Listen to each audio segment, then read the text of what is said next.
नमस्कार, मैं पूजा प्रिया और आप देख रहे हैं बिहार इन शॉर्ट्स। बिहार में पिछले 4 दिनों से अग्निपथ योजना के खिलाफ प्रदर्शन किया जा रहा है और कुछ उपद्रवी जो रेलवे की संपत्ति को नुकसान पहुंचा रहे हैं और जमकर बवाल काटा जा रहा है। लेकिन इसी बीच अभी मिनिस्ट्री ऑफ डिफेंस की तरफ से यानी कि रक्षा मंत्रालय की तरफ से प्रेस कॉन्फ्रेंस किया गया है और इस प्रेस कॉन्फ्रेंस में कुछ ऐसे ऐलान किए गए हैं जो उन उपद्रवियों को और सभी छात्र अभ्यर्थियों को जरूर सुननी चाहिए। जी हाँ, इसमें साफ साफ कहा गया है अग्निपथ योजना देश की सुरक्षा को ध्यान में रखकर लाया जा रहा है। लेकिन इससे भी बड़ी बात कि अगर किसी भी अभ्यर्थी जिन पर अग्निपथ योजना के खिलाफ प्रदर्शन करने में FIR दर्ज होता है या कोई भी ऐसे छात्र या अभ्यर्थी जो अग्निपथ योजना के प्रदर्शनकारियों में शामिल पाए जाते हैं या उनका नाम सामने आता है, तो ऐसे अभ्यर्थियों को अग्निपथ योजना में शामिल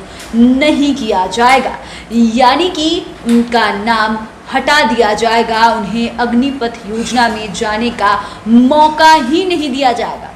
आप साफ शब्दों या आसान भाषा में ये समझ सकते हैं कि अगर आप भी सेना अभ्यर्थी हैं और अगर आपने इस प्रदर्शन में हिस्सा लिया है और अगर आपका नाम भी FIR में आ जाता है या पुलिस आपको पकड़ कर ले जाती है, तो आपका सेना में जाने का सपना, अग्निपथ योजना में जाने का सपना चकनाचूर हो जाएगा। वो सपना पूरा नहीं हो पाएगा क्योंकि आग लगाने वालों को अब रक्षा मंत्रालय अग्निपथ योजना में शामिल नहीं करेगी। आपको बताते चले कि देश भर में केंद्र सरकार द्वारा लाई गई नई सेना भर्ती योजना अग्निपथ का विरोध चल रहा है।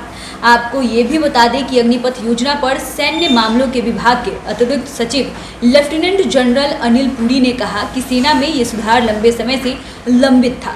एक सवाल के जवाब में उन्होंने कहा कि ये योजना किसी भी हालत में वापस नहीं होगी। उन्होंने कहा कि सेना में भर्ती होने के लिए सबसे पहली ज़रूरत अनुशासन की होती है, इसलिए युवाओं को शांत होकर योजना को समझना चाहिए। साथ ही उन्होंने ये भी कहा कि हम इस सुधार के साथ युवा और अनुभव वाले लोगों को साथ लाना चाहते हैं। हम जोश और होश का मिश्रण चाहते हैं और इसलिए हम आयु प्रोफाइल को कम करना चाहते थे। वर्तमान में औसत आयु 32 वर्ष है और हम इसे कारगिल समीक्षा समिति और अरुण सिंह समिति की रिपोर्ट की सिफारिश के अनुसार कम करना चाहते हैं। अनिल पुरी ने बड़ा ऐलान करते हुए बताया कि निकट भविष्य में अग्निवीरों की संख्या 1.25 लाख हो जाएगी और 46,000 पर नहीं रहेगी, जो कि वर्तमान आंकड़ा है। सेना ने अपनी प्रेस कॉन्फ्रेंस में कहा कि अनुशासन ही भारतीय सेना की नींव है। पुरी ने कहा कि सेना में आगजनी तोड़फोड़ के लिए कोई जगह नहीं है। देश भर में हो रहे विरोध को लेकर उन्होंने कहा कि प्रत्येक व्यक्ति को एक प्रमाण पत्र देना होगा कि वे हिंसक विरोध या बर्बरता का हिस्सा नहीं थे। उन्होंने कहा कि अगर किसी पर भी FIR पाई गई तो वो इस योजना के तहत शामिल नहीं हो सकता है। यानी कि ये बड़ी खबर है कि अब आप पर भी अगर FIR दर्ज होता है तो आपको अग्निपथ योजना में शामिल होने का मौका नहीं दिया जाएगा। अगर आपने अभी तक चैनल को सब्सक्राइब नहीं किया है तो सब्सक्राइब कर लें। फेसबुक पेज को लाइक करना ना भूलें। वीडियो देखने के लिए आपका धन्यवाद।